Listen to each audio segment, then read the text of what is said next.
Welcome to LOA Today. I'm Walt Thiessen. With me today is longtime listener, poet laureate, and Taya master Anne-Marie Young. This is your Daily Dose of Happy. We are so happy you decided to join us today. Anne-Marie, there's something I got to tell you about. Now, as you know, I've been dealing with various kinds of minor physical stuff, headache, chronic headache and things like that, I'm, low grade, but I've been trying to deal with that nutritionally. I've been seeing an ND about it and so forth. And I discovered something really cool that I started today that I wanted to share with you and everybody else, kind of a hack. Because anytime you're doing anything nutritionally oriented, right, you need to be able to figure out what your nutritional input is, how much you're taking into your body. And, people usually recommend things like keeping a food diary or stuff like that. And it's all very time consuming, very cumbersome. You have to do a lot of stuff in order to make that happen. I found a really easy way to track all this stuff. Artificial intelligence. Really? The chat GPT, I tell it, just keep track of my food. I'm going to give you my food intake for the day. You just keep track of it and calculate all the nutrients and so forth. And it does it. That's genius. It's so freaking cool. You can actually see throughout the day, how many of the different vitamins and minerals and so forth you've actually taken in just by telling it, well, I just ate a peach, put it in peach. And it just adds in the peach. This is the best. There's so many apps out there now that you've just defunct. Yeah, that's true. I was realizing that because there's a lot of controversy, of course, with artificial intelligence. A lot of people have some fears about it, and understandably so. Yeah. But man, there's some cool stuff associated with it. That you can do this, and I don't even have to write a program. It's just there. That's okay. I love the fact that you're just discovering more and more AI, and you know what the secret is? Bringing more joy. Just try it. You just try stuff. Yeah. You just get the thing and you just ask questions. And the more you ask questions, the more you learn about it. You get the sense of where the strengths are, where the weaknesses are, what it does well, what it does poorly, because it does make mistakes. It makes lots of mistakes and you have to kind of get used to that. But once you get it, it's almost as if somebody just reached inside your head and opened up a door. That's what it feels like. All of a sudden, possibilities open that didn't even occur to you a day ago. Wow. Well done. That's brilliant. I'm going to try that. Yeah. Well, we did a show one week where you and I were kind of exploring AI. So now you've got your next round. You got AI 2.0 to play with, right? It's fun to find creative things to use it for, rather than just being all work, serious work. Oh yeah. Yeah. That's good. In fact, it's occurring to me, you want to track something, anything, AI is your man. Easy way to do the tracking.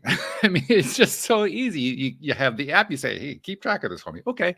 It's literally, it's 3 seconds. It's crazy.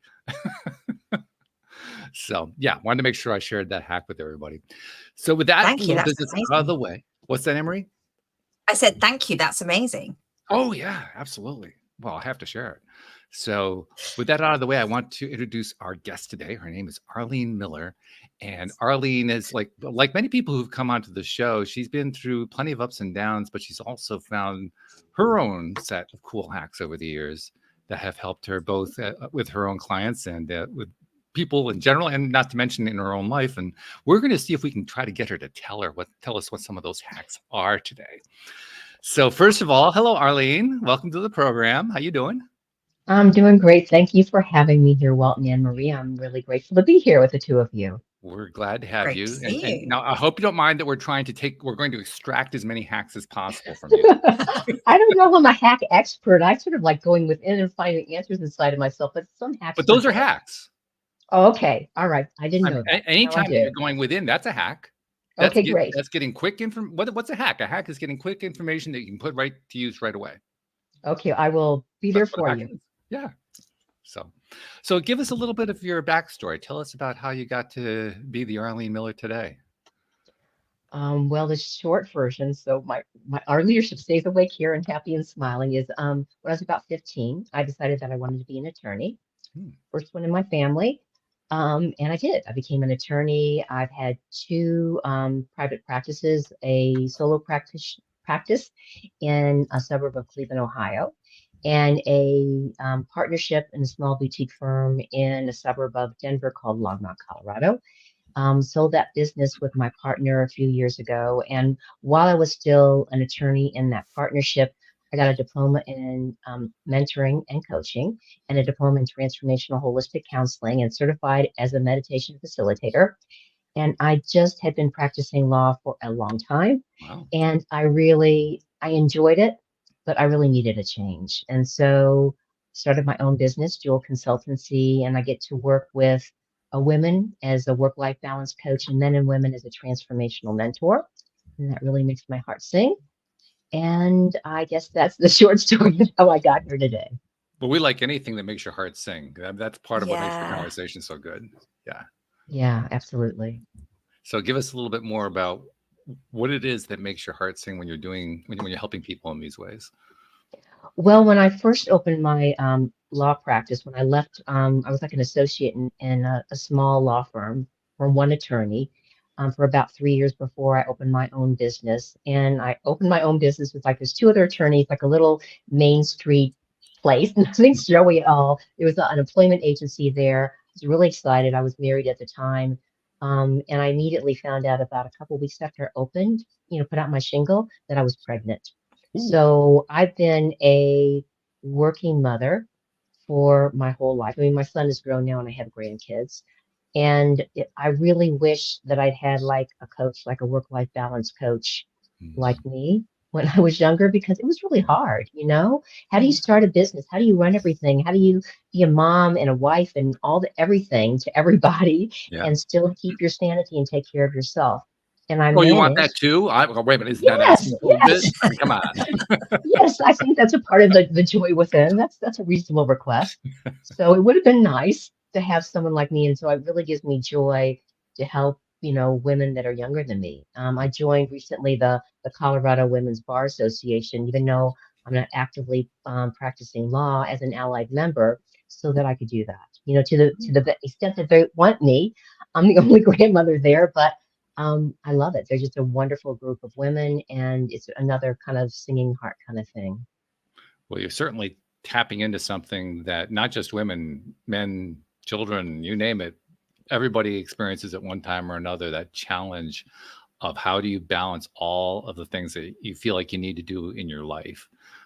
For good reason. I mean, we have a very strong need to make sure that our needs are met. Our basics are met. We have a place to live. We have food. We have clothing. We have all that stuff, which means usually we're having to go get a job someplace, or we're having to figure out what the income source is. And then the income source situation becomes complicated. And then we start throwing ourselves more into that. And then all of a sudden we want to have a family, but now there's not enough time to have the family. And it just kind of spirals. Yeah. Is there anybody on the planet other than somebody who has it handed to him as a son of a billionaire? Other than that person, I mean, that's pretty much our story, is dealing with that situation. Yeah, and it's not that I don't like men. I love men, and I'm like a transformational mentor for men and women. It's just I just have so much of affinity because I get it. I really feel it on like a cellular level what women are going through. And yeah, I don't know anyone on the planet. There's got to be some rich people out there that don't go through this, but yeah, they have their own set of problems, interestingly enough. Yeah, but I'm sure they do. I'm sure they do. Yeah, you're absolutely correct. Yeah, one of my other co-hosts, Joel Elston, actually works with clients who include billionaires and children of billionaires, and the stories he's told me about the children, absolutely, they wrench your heart because they literally have everything handed to them, so they never have to deal with the kinds of struggles that everybody else has to. And so they end up trying to create struggles because it's kind of a built-in thing. We as human beings look for struggle as a way to grow. All that's been taken away from them because it was handed to them. Right. It's kind of an interesting inverted problem that they deal with, kind of the opposite of what the rest of us have to deal with in a sense. Yeah. And even though I'm not in that class, I had that earlier in my life, like when my son was a teenager. He had ADHD, and I was like a hovering mother. And I was trying to not have him fail. And the best thing I ever did was have a mentor of mine say, Arlene, this is really arrogant. You need to give him a chance to have those experiences in life. And I stepped back. And yeah, he fell on his face a few times, but he's really doing awesome now. And I feel that was a gift that I gave him, no matter how hard that was as his mother. Yeah. And I am so grateful for that mentor saying that to me because I really didn't see it. I really didn't see it. It's hard to see it when you're, I mean, Anne Marie's in the middle of it. You're raising, how old are your daughters now? So I've got a 12-year-old and an 8-year-old, and you know that there are you just want to wrap them in bubble wrap and just like, you know, when they're hurting, you're hurting. But actually, you're absolutely right. You do have to let them work these skills out on problem solving, on dealing with emotions, whatever kind of emotions they are. It doesn't help them. It's a bit like the butterfly in the cocoon. You help it get out. It hasn't got the strong enough wings to fly. So I agree. It's hard as a mum to do, but the kids do need to go through this. Yeah, yeah. So great. I'm glad you're there too, because it took me longer to get there, and I had to someone, you know, give that tough love to me by the School of Hard Knocks. But yeah, I'm eternally grateful. So there's an example of the kind of hack we were talking about earlier. That's a hack. Let your kid fail. I mean, it's so simple to say. It's not so easy to implement. You have to kind of go through it, but it's valuable. Yeah, it's so valuable. It was heart-wrenching in a while, you know, when you're going through it, you know, because you don't want them to have the experiences that you had of falling on your face. But it's actually a good experience because it builds, I don't know, something inside of themselves and a fortitude to find what their real purpose is in life. And my son eventually did find that. So very grateful for that. He wouldn't listen to me, but he listened to some other family members, which is always funny with your mother and a son. But it doesn't matter how it happened. I'm grateful. And even with that going on, I mean, it's not like the mother doesn't have any influence on that, because she does, regardless of what she intends or does not intend to do. She still has the influence. And I believe that there's an old-fashioned word that kind of describes what that process or that end result, maybe that's the best way to say it, the end result that comes about as the child develops that. It's called character. And character's huge. That's literally how you develop character, is by going through that kind of stuff. Yeah. But when we're developing characters, it doesn't feel so great sometimes. But no. Yeah. Well, that's why they're called characters, right? I guess so. I guess that's right. You've got to be right there, Walt. So, okay, very good. Well, that gives us an idea of where you came from. Now, you said that you work primarily with women now. What's your focus right now? I mean, we have an idea of who you'd like to work with, but what specifically do you focus on? Well, I focus on whatever they need, you know, because where a person is in their life, as far as how old their kids are, their career, whether they're a stay-at-home mom, whether they're a working mom, you know, it's individual. And with coaching, you know, we know that the client has the answers inside of them. So my job is just to hold a big, judgment-free, loving space for them, ask powerful questions, share some insights, and know what their goals are, where they want to move to, and work with them like that. You know, if it's men or women, and it's transformational mentoring, I'm doing more sharing my wisdom, you know, because some people just want that mode. And seeing, you know, they have the opportunity to work with it, come back to me, and we see how that goes. So those are the two main things I do. I also do something that's a little woo-woo out there. I do soul readings. So with psychic tarot oracle cards, I'm not a psychic or anything, but what I do is I heart connect with whoever's working with me, and we can do it online. And they draw cards and I draw cards, and I have a way to do that when they're not in my presence. And I just share with them like the opportunities that are open to them, the challenges that they're facing, and some simple tools that they can use to move around them with more grace, ease, and flow.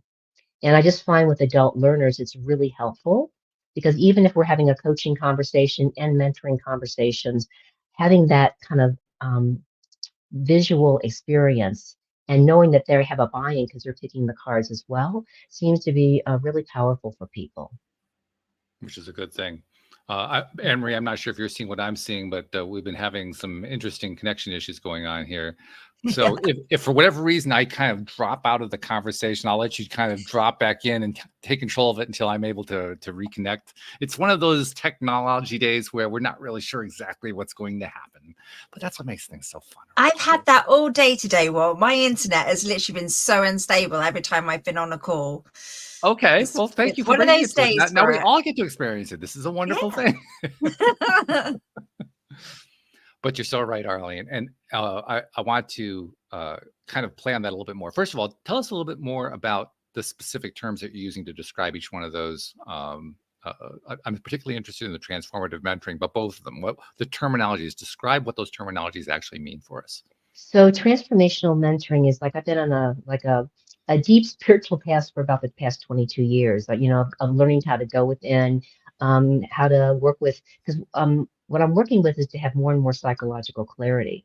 Because if I'm like a healer in a way, if I'm working with coaching and mentoring, and so I'm only as good as the vessel I am. So if beautiful light and love, a source is flowing through me to help somebody else, and the inside of my cylinder that I am is filled with crap and mud and tar and everything like that, what I share with people is not going to be so great. So I believe and I feel that it's really important to have really strong psychological clarity, in addition to be, loving and caring and holding a judgment-free space for people. So what I've been working with for years is to develop more of that psychological clarity, and some of the tools and skills that I've learned along the way, I share it with other people, in addition to meditation and breathwork skills and mindfulness skills, because that just helps to bring us back down to a level that we can handle what's going on in our life.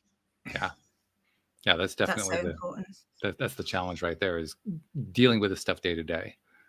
Because I mean, it's one thing to read a self-help book and understand, well, you got to do A, B, and C, but it's another thing to live it. Yeah. And that's, we only really get it. Go ahead. I'm sorry. No, I was just going to say that application is the whole thing, but that's just me talking on. So go ahead. No, I agree with you, because that's why that stuff often doesn't help, because people become very heady about it, want to apply it from their head.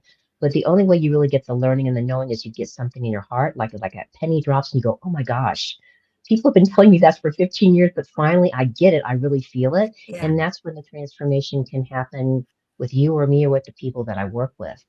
And so you're spot on when it comes to those self-help books and why it's so important. I always share that feeling is healing and help people to work with that. Feeling is healing. I like that. I like that too. Isn't that good?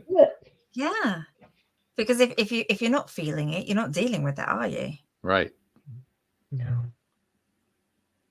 And if you're not dealing with it, you're not growing. Right. No, you're a dirty cylinder. Yes, the cylinder seems to be the icon of choice today. But I liked it because it made perfect sense. If you're not dealing with this yourself, then how can you flow that through to other people? Yeah, that's true. And like you said, Arlene, you've got to be in the space to provide to somebody else, which means you have to be able to hold them in that safe space you were describing. Right. So like before I get on a call, I make sure I'm aligned to love, centered in my heart, holding a nice big judgment-free space, putting anything that's in my life on the shelf over there. So it's there when I leave, but it's not going to be a part of our conversation.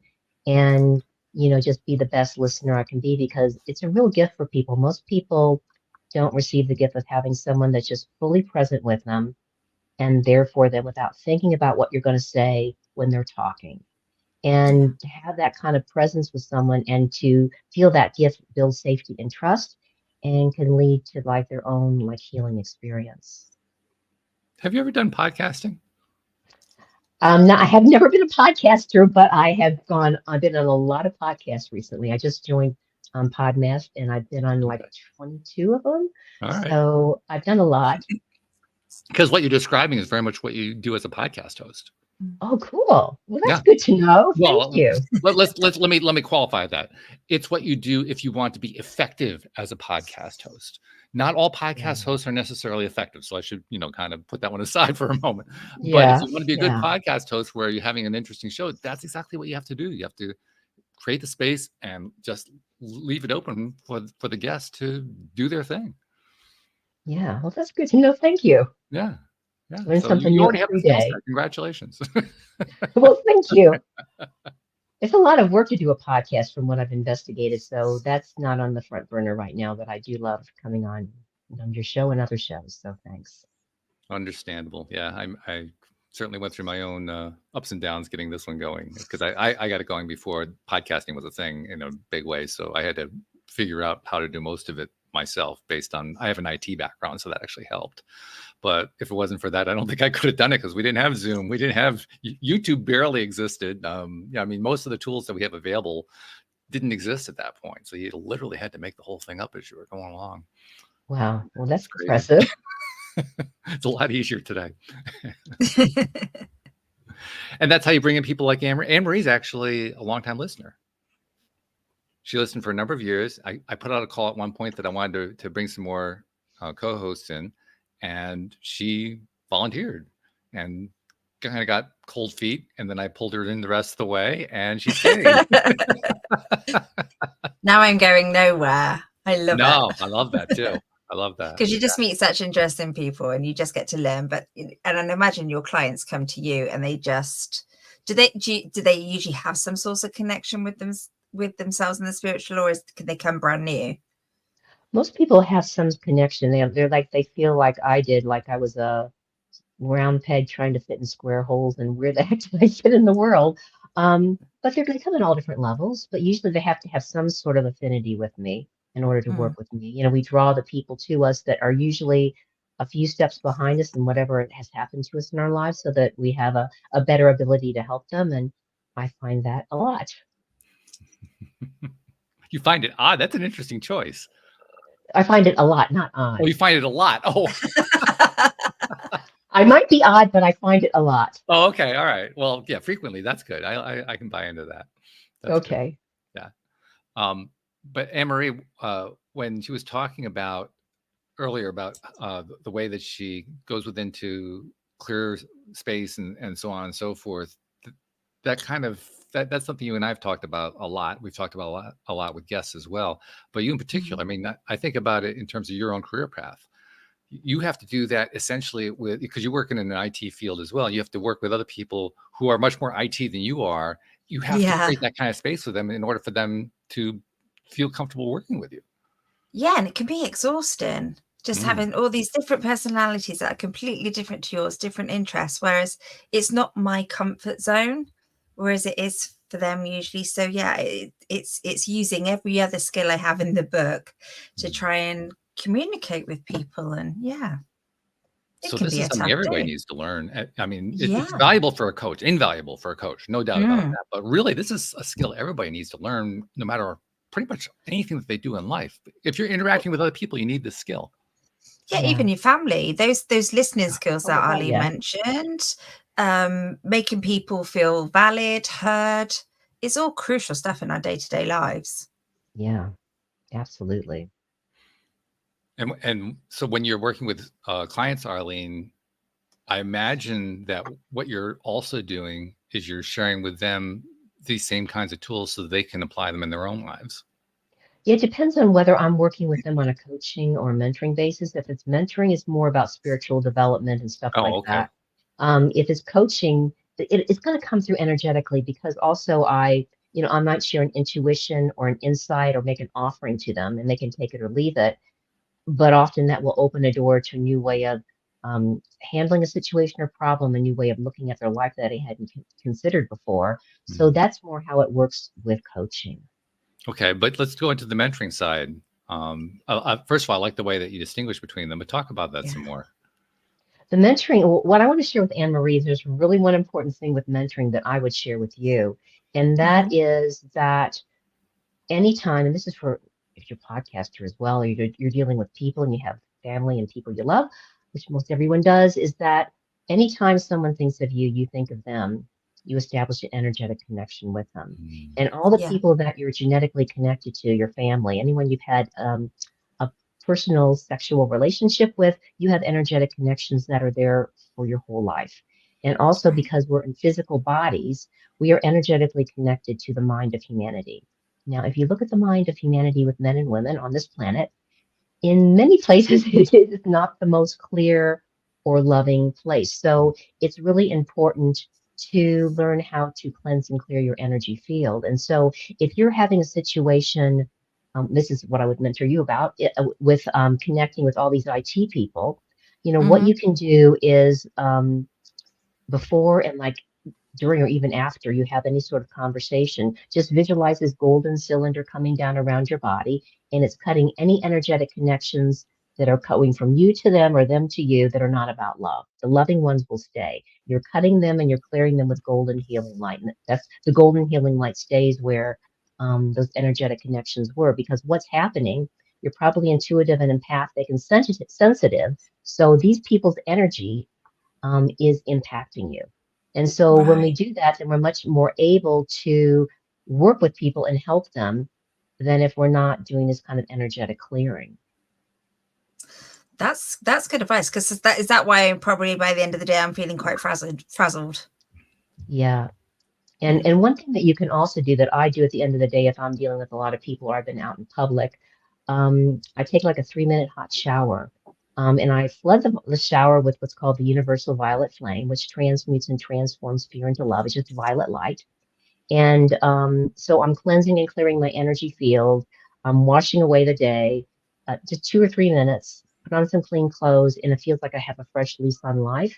Because even if we're doing things to protect ourselves, we're still going to be impacted by what's happening around us and who we're interacting with. We can't help it. And so we have to have ways to cleanse and clear ourselves after as well. Oh, you can go out in nature. Mother Nature is so incredibly healing. She's like flooded with divine love and wisdom and power, and we can tune into her and allow her to love her, and we love her. And it's very, very healing as well. And Maria, did you just notice what I noticed? That a moment ago she said it's just this one little woo thing that she does, and then she just gave it 10 minutes of woo. That little wee bit got a bit bigger. Well, it's not one. It's in the same package, but there's a lot in there. But yeah, I really love to help people that are out there helping other people, especially, or maybe they're somewhere like because I was for the first 12 years of my practice, I did divorce and family law and child custody cases, and I was also what do you call it, a guardian ad litem for the court, so I represented the children that were in dysfunctional families. Wow. Yeah. And this before I had any of these skills, and I just didn't. I was a puddle on the floor. But I love to share this kind of stuff with other people because it's so simple and it changes our experience. Especially since you went through that experience of working with those people. I mean, that is very draining, what you just described. And the legal system. Oh, not just the legal system, but the whole state system where, where all of the areas are that the state touches. I mean, one of my other co-hosts, Joel Elston, is also a life coach and a former psychotherapist who has worked extensively in helping particularly young boys caught in the foster care system who are considered unadoptable. So kind of dealing with the same kinds of issues you were just describing. And I mean, it's very life supporting for him, life affirming to do that, but it's also draining. It's both. And you have to have the right defenses. I guess there's no other way to put it. You have to have the right defenses in place in order to make sure you come out of it whole, because you're going to go through a lot of crap just helping people of that kind, who are going through those kinds of things. Yeah, because when people are at their worst, lots of times they're projecting us. They're doing the best they can, but they're at the worst that they're at. Yeah. And so I didn't have those skills. And if I had those skills, I might have had more ability to stay in that field. I ended up going into commercial law. I just was like, I'm done. I had a few things happen where it just wasn't pleasant. A client sued me. A judge dropped out of the case just because an attorney said something mildly that there might be something that he might have a conflict, like when the case was almost over. And it's just it's a difficult situation, a difficult system to be a part of. Yeah. And when you're an attorney, you're connected to the group of all other attorneys. Oh yeah. Energetically, and the whole court system. That's a great point. People don't think about that, because we think about the adversarial nature of the court system, but everything really is all connected energetically, and there's a great example of it. Yeah. And so we can flood all that. That's why I flood all men and women with violet flame, their mind, the psyche of all humanity, men and women, because we're connected. And there's a lot of stuff out there that's just not appropriate to have in our energy field because it's not about love. It's very interesting to me to hear someone with a legal background, an attorney, talking in these terms. This is not, I mean, you're not the typical type A attorney. You don't fit the usual, you don't fit the usual stereotype. Let's put it that way, and I love it. I love the fact that this is who you are and this is who you've become. But it still kind of makes me wonder, like, that must have been stressful to just go through that career. I mean, everything you're describing says that your career has been not only successful, but it's been fulfilling. You've gotten so much value out of it. But man, there's also got to be the other side to it, because you're dealing with all these people you're connected to who are, for better or for worse, largely type A personalities. And that's a tough personality to deal with. Let's be honest. It really is. I can say this. I am a recovering type A personality. You're recovering, okay. I am a recovering type A personality. Do they have their own 12-step group? I'm just curious. I don't know. I wish they would when I was younger. But yeah. Well, all right, let's go down that track. That's an interesting track. Let's go down that one for a few minutes. Talk about perhaps what you were like before you went down your current track, and how it played out. How did that type A side of yourself that you are, quote, recovering from, unquote, play out, and how did you transition away to the point where you are now? I got a lot of mentoring along the way, because I was really, really anxious, and I guess the way I parlayed in the bottom line to be an attorney is, once I became a partner in this firm, we had 2 associates. They did all the court work. So I was on the phone negotiating settlements. I was the person which I love to do. I love to work with people. I was the marketer, to really help to market ourselves and get ourselves out there. I got involved in a lot of organizations where we could get business, but we were around some really cool people and got to go to interesting places. So the way I kept my sanity for so long as an attorney is to find a way not to do what most attorneys do, which is, go to court and, be in very more stressful situations. It was still stressful, because as an attorney, there's always more to do. It never ends. It never ends. So yes, I was much more anxious, and I guess all the mentoring I did, how I received mentoring and some coaching, really, really helped me. And when I went to the Transformational Holistic Counseling course, I counseled other people. They counseled me. Now, I got it from Australia, so I can't practice it in the US, but it was really a very healing thing. So the coaching and the mentoring and the meditation that I trained in helped to bring that stress level down so that I could function. But it was a daily thing that I had to deal with, because I was immersed in it, and I'm pretty empathic and sensitive and all those kind of woo-woo things. And it was really difficult not to be mowed over by it. So I'm glad I had the courage to do it. Me too. I don't know if I would ever in another life do it again, but it was a good experience, and I'm glad I got the learning from it as well. Yeah, I'm still trying to connect that in my brain. On the one hand, type A personality, on the other hand, empathic. That's a tough combination. Actually, I used it to my advantage, because when the commercial business that we were doing, we were helping businesses collect their debts. And so I was on the phone with a lot of people that were business people that were stressed out to the max, and they had dealt with collection agencies and all sorts of things where people had disrespected them. And so I felt that part of my mission as an attorney was to treat them with dignity and respect. If they wouldn't work with us, we were going to sue them, or if we already sued them, we could still settle with them.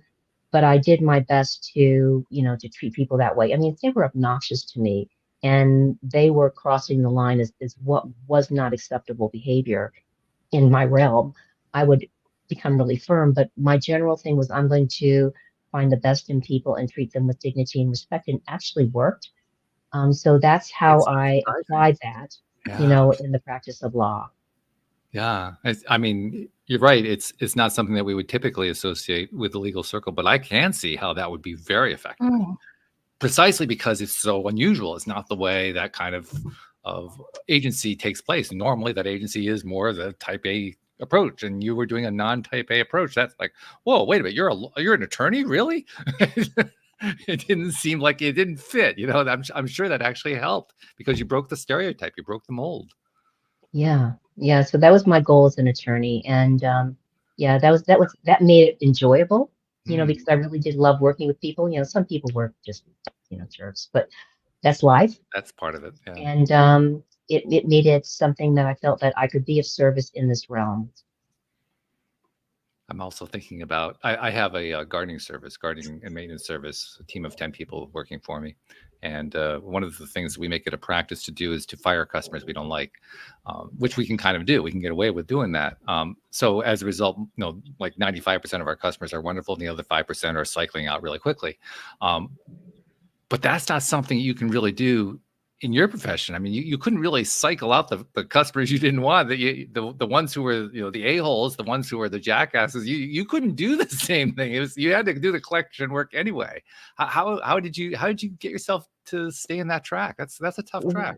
Well, attorneys do have a hammer. We True. can sue you. We can take you to court. We can attach your assets if you have any. So if they didn't want to work with me, if they were rude and obnoxious or whatever it was, we had the hammer.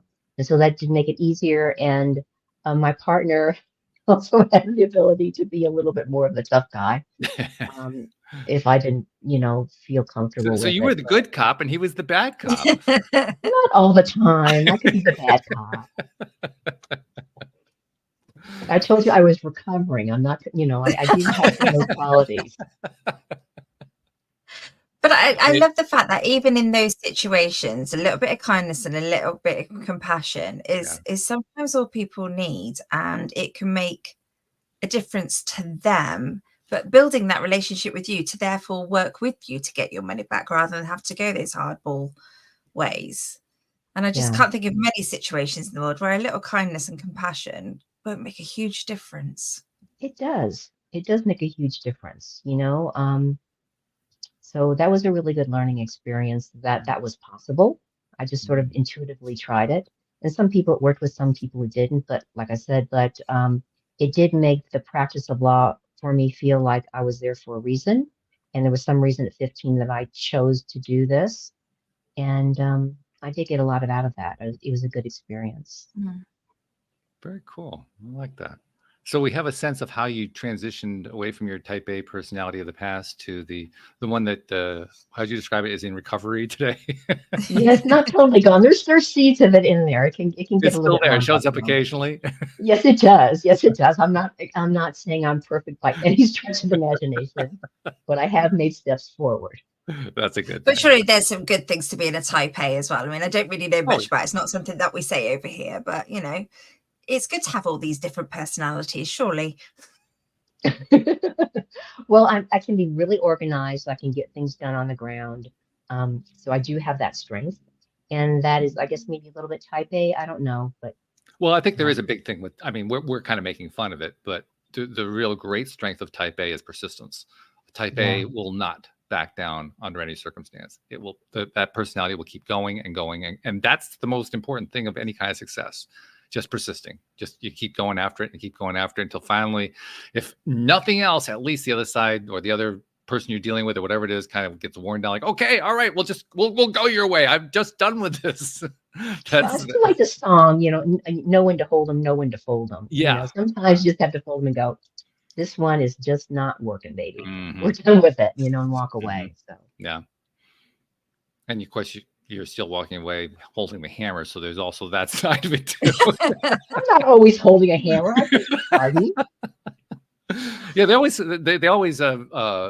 visual representation is holding the scales adjusted. They don't actually show the hammer, do they? It's kind of like hidden beneath the robe or something.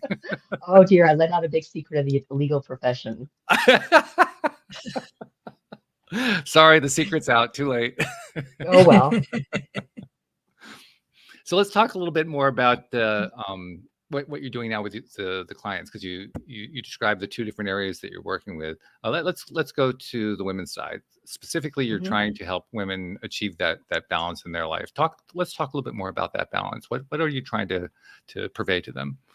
Well, I'm not trying to purvey anything because I view it as I'm partnering with them and walking alongside of them. Okay. So it depends on what they need and what they're looking for. And as I mentioned before, there's no such thing as getting there. We're always going through change. Things are always moving around. What can be a real crisis one week is not the next. And we just have to find some ways to heal from the inside out so that we have the ability to deal with what's going on in our life. It doesn't mean the challenges aren't going to be there. It doesn't mean the obstacles and the difficult moments are not going to be there. But we find ways to be more patient, more kind with ourselves. And that's, I guess, where that inner critic, inner coach comes into play, because I feel that women particularly, maybe I'm biased here, we are really good at helping other people. So if my friend came to me and she told me all the things that were going on in her life, where her life was out of bounds with the kids, with the work, with the partner, with everything, I would be able to hold a space of compassion for her. Mhm. I would be able to nurture her and support her and champion her. So my goal as a coach, or if I'm mentoring them, is to get them to be able to turn that around and give it to themselves. It's okay. There's no reason to experience guilt because I'm taking care of myself and I'm loving myself. And so we need to have ways every day to fill our cup up with love, because as a woman, if our cup is not filled up with love, we're going to have nothing to give to anybody else. Mm. And we're going to get frustrated and angry. And the kind of person that we turn into is not who we particularly like. So that's like the foundation there of working with them, that, it's loving and kind to take care of yourself, because otherwise you have zero to give to other people. And that's what women want to do. And that is okay. And here's some of the tools we're going to work with so that you can take care of yourself. Yeah, it's an odd thing. In order to give something to somebody else, you have to have it first. Yeah, and we don't think about that, We just give, give, give, give, give. I mean, my mom did that. I Mhm. mean, I remember being a teenager, and at that time, it's just my brother and me. My little brother was born when I was 12, and I was like, Mom, go shopping for clothes. You need some new clothes. You buy them all the time for Mark and me. You are not buying yourself. They're in shambles. They're not in style. Go get yourself some clothes. And she was like, what? We're trained to be a certain way. And Yeah, we're breaking those stereotypes, but it's still a work in progress. those societal trainings, they run deep and they run back generations, so they can be pretty challenging to overcome for sure. Yeah. But itemize some of the ways that they play out today that you see them, that you're finding yourself helping clients to transition away from by changing their mindset. Well, it could, I mean, like I said, it comes in a variety of things. Sometimes women, they have a kid, and there's been a couple of them that have been like, in the public defender's office as attorneys. There's a lot of attorneys I work with, and it's too much. They have a young child, or maybe they have two, and that's a very demanding thing. You're going to trial. And so some things, what they're doing is they're transitioning like into the appellate level. So they're just writing briefs for court. Or some of them have been in the big corporate world and there's not a lot of leeway, and they've gone into private practice, maybe with a small group or even for themselves. They are making decisions so that they have the ability to have more balance, because sometimes in the system that they're in, there's not that ability. There's rules and regulations. I mean, other countries are so kind with what they set up for women and stuff like that. The United States is not so great at that. And so you lose talent and they go to other places. But Give us there some has to be. examples so that we can fully understand what you're talking about there. What is it specifically about the U.S. system that reinforces what you're talking about? Well, as far as like having childcare on board, giving them vacation time, giving them um, like paid leave. A lot of countries have, like Europe, what do they have? The whole, like August, all of August. They have much greater times of paid leave. They have husbands and wives, or both partners, being able to get paid leave when someone is born. Those are a few of the things. And there, a lot of times, if you're in corporate America as a mother, you still have the same responsibilities as anybody else. And so you have school and doctor's appointments and extracurricular activities and a lot of stuff to juggle, where there's not a lot of support in place for women with that. Maybe individual companies give it, but on the whole, it's not there. And so you have to figure it all out yourself, and it's getting more and more expensive. So there's a lot of stress from all different angles on that with women. And there's also this feeling, I mean, I was talking to a client and she was really upset because her son she couldn't go to all of his, I think he was in soccer or baseball or something games. And, he mentioned that to her, and she's crying in the car on the way to work. And, it sort of rips your heart out that you cannot be everything for everybody. And you really can't be as a working mother. So those are some examples. And men are stepping in more, but it's still primarily a women's domain. And things are changing. That's awesome. But these are some of the things that that people deal with. And I'm not an expert in how men experience it, on the other hand, and maybe there are a lot more men that take a more active role and experience the same things. But that's just a little taste of what it feels like, because, you know, as a woman, you carry these kids, you love them, you know, fathers do too, but there's this thing of that you want to be everything to everybody to keep everybody happy. And that's not possible, you know, because then we don't take care of ourselves. And so it's kind of like a balancing act of learning where you come to that place of equanimity. It's not a perfect, but it's kind of a work in progress. And it does help if we have a tribe to work with, you know, if we have a women's group or friends that also have kids. So it's not just on us, or we have our parents nearby. I mean, those all are huge helps, because it really does take a tribe to raise a child. But everyone doesn't have that. Yeah, that's a key point right there, because a lot of people don't have that. And not just in this country either. I mean, Right. we tend to emphasize the, you know, the diversity and so forth. So there's more of that perhaps than there are in other countries. But I mean, Anne-Marie, I mean, you tell me how much stuff like that is going on in the UK, where you don't have the same formal family organizations that would have existed, say, 3 or 4 generations ago. I mean, I think in the UK, I think it's getting much better for working mothers. I think we're a country that's really focusing on mental health in the workplace, which helps. And we do have paid holidays and things and rights as parents. And we do give that to the men as well, the fathers as well. So that does make a difference, because, you know, it's actually a lot of pressure for a bloke to go out and, you know, they're providers and they've got to work hard to bring in all the income. And actually that's a lot when you've got to come home to a newborn or a young child. You know, there's a lot of stress that's going on there. But certainly I know the company that I work for, I could not work full time if it wasn't for a company that supported that family balance. So that's huge. Yeah. Yeah. And it shows, Yeah. it shows just how much society has transitioned in the past 100 years. I mean, 100 years ago, that wouldn't have existed. No, not at all. But I can also relate to Arlene, even though I've got that more flexibility. If I need to go and do the school run and like work at different hours, then that's fine. They support me with that. There's no questions. I don't even have to ask. But then I do come home, and on a bad day, I'm failing as a mum, I'm failing as a wife, I'm failing as an employee. You know, it's just a lot.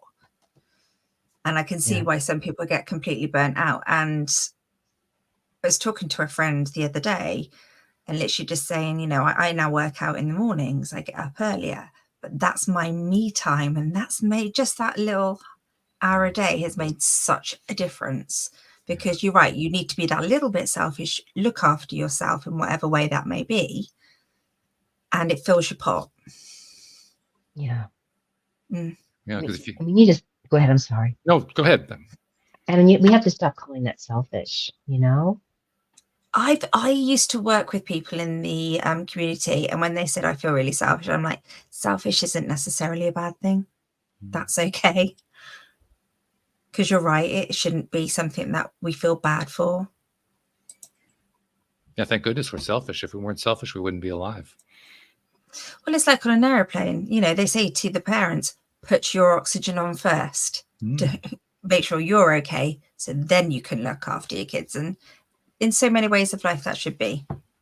And not just your kids, your family, your friends, whatever it may be. Yeah, I think we need to let go of this idea that selfish is somehow a bad thing, because it's not.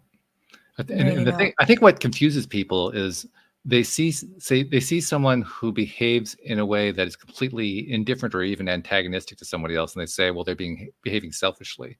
And actually, the way they're behaving has really nothing to do with being selfish. It has to do with being basically angry or striking out at somebody else. There's nothing selfish about that. That's just harming somebody else. I think we need to separate the two. You're also teaching other people. You're showing other people how to put themselves first. Yeah. Not a bad thing. It's a good thing. Yeah. Well, that's true for everybody who comes onto this show, isn't it? All of our guests are people who have found ways that they've learned in their own lives to find improvements, to find ways of growing themselves, find ways to solve things that previously seemed insoluble. And so they want to share it with everybody else. That's the nature of being a giver. Yeah. male, female, I don't care who you are. I mean, that's just part of what being a giver is. And as we give, so we receive, because when we really get something and we share it with other people, what comes back for me feels like so much more than I'm giving out. It just feels amazing, to the feeling you get from other people, the love, the connection, and just the amazing to watch them change and grow in a way that is really helpful. So it's this beautiful cycle that happens. I'm sure you guys experience this a lot. Yeah, well, it's a big part of what happens just here on the show. One of the things that happens for me a lot, I've talked about this with Anne-Marie and other co-hosts numerous times, is getting people onto the show whose perspective is different from my own, which is basically everybody. There's nobody who has the same perspective I have. That's just part of being a human being. But it's a cool thing. And it took me quite a few years to kind of get used to the fact that there are going to be people who have very different perspectives from me.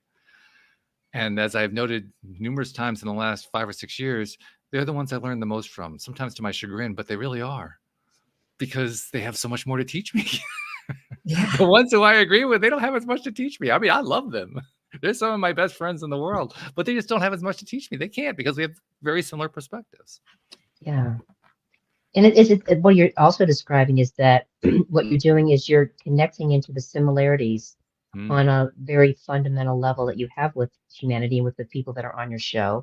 And the differences are okay. They're like, flavors are different icings on different cakes, but we all have those similarities, the people that you're drawing to you, on this podcast, and you're appreciating that. Yeah. Appreciating it is an understatement. Yeah. I mean, that's something else I've stated over and over again. I get so much energy from doing this show. I mean, it's almost a sin how well I do because of that, just because of how much energy I get out of doing this. People ask me, well, is this your career? No, it's not my career. It's something that I do because I enjoy it, but I wouldn't trade it for anything because of that. That's huge. Yeah, that kind of connection is absolutely huge. In fact, I wish there was more ways for me to share that with other people. That's something I give a lot of attention to. Like, how can I get other people to have this kind of experience? Because, I mean, we're experiencing it right now. So we have that direct experience. Even somebody listening doesn't have the same experience. I mean, it's a good experience. Don't get me wrong. Otherwise, they wouldn't be listening. But the energetic exchange that happens when we have these conversations is 5 or 6 times greater. It's just massively large. And so I keep thinking about all the different ways that I wish that I could somehow just pass it to somebody else. So that's why I'm always interested with somebody like you who comes onto the show. And you work directly with people, helping them in this case to help figure out their work-life balance and so forth. And in doing so, you are sharing that level of energy that I'm talking about, because you work one-on-one. When you work one-on-one, you know what that's like. There's a very large energy flow that takes place. So you deal with that daily. Yeah, and I disagree a little bit, because like if I listen to a podcast that's really uplifting, or I go to some place or have an experience where I'm watching 2 people interact, and I'm not really a part of it, but I'm witnessing it. There is something really amazing with that too. And that is really uplifting, as well.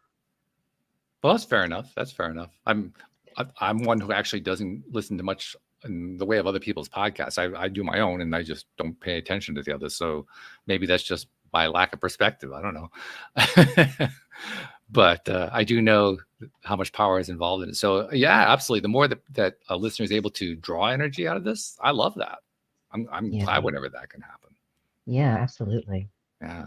And when you're working with clients, that's what you want them to do too. I mean, that's part of the process for learning these life skills that you're talking about, is drawing energy and learning how to draw that energy, not just within, but also your connections with other people. And the primary connection in that case is your connection with them as coach or mentor. You're providing an energetic connection back and forth. Yeah, absolutely. And it's really important with people to be really patient, kind, and tolerant. I mean, with ourselves first and foremost, and with them, because sometimes they go around in circles. They have a realization and they don't apply it, and they come back and they have the same realization next week. But looking at myself, how many years I did that before the penny dropped, it's really important to step back and allow them to go through that process. Because when they're really ready to get it, they will. But if we hold that judgment-free space, it's patient, kind, and tolerance for themselves and for us, then the magic can happen when it's ready to. That's a beautiful thing. As usual, when we have these conversations, I'll look up and I say, oh, the hour's almost up once again.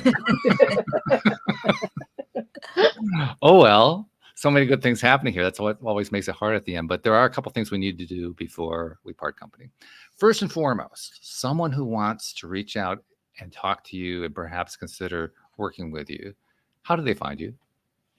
Well, if you're in our neck of the woods in the US or Canada, my phone is 720-936-2634. Text me. That's the best way to get a response. Or you can go to my website, Jewel Consultancy, Jewel, like the big diamond, consultancy.com. And you can connect with me there. You can go to LinkedIn under Arlene Cohen Miller. I'm there. So those are 3 good ways that that you can connect with me anytime, any place.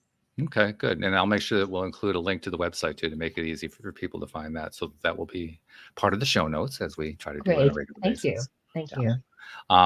Second thing I wanted to ask you about, you mentioned before we got started that you had something special you wanted to offer to listeners today. And I wanted to bring that out. So yeah, talk great. about that for a second. So just mention Walt or Anne Marie and LOA and let to me, and you will get a free discovery session with me.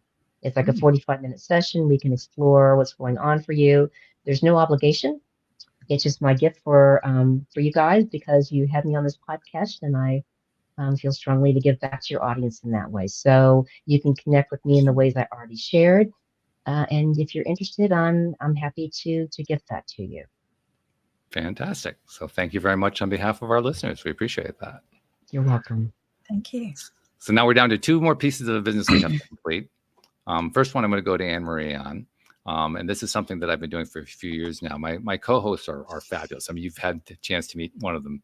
I have 3 of them that I work with regularly, and every single one of them has amazing skill sets that they bring to the table here. One of the skill sets that they all 3 have in common is the ability to take the conversation that we just had and find the perfect way to tie it all together and put a bow on top. And Anne Marie is as good as anybody at that. So now that I put all the pressure on her, Anne Marie, now you're going to tie it together today. Oh, I think because I'm a core customer, there was a lot of really good advice that I took from there. Okay. But I think the main things that I thought were brilliant were protecting your own energy around other people and, giving good energy to other people. And also something that Arlene said is getting the help and working with a mentor.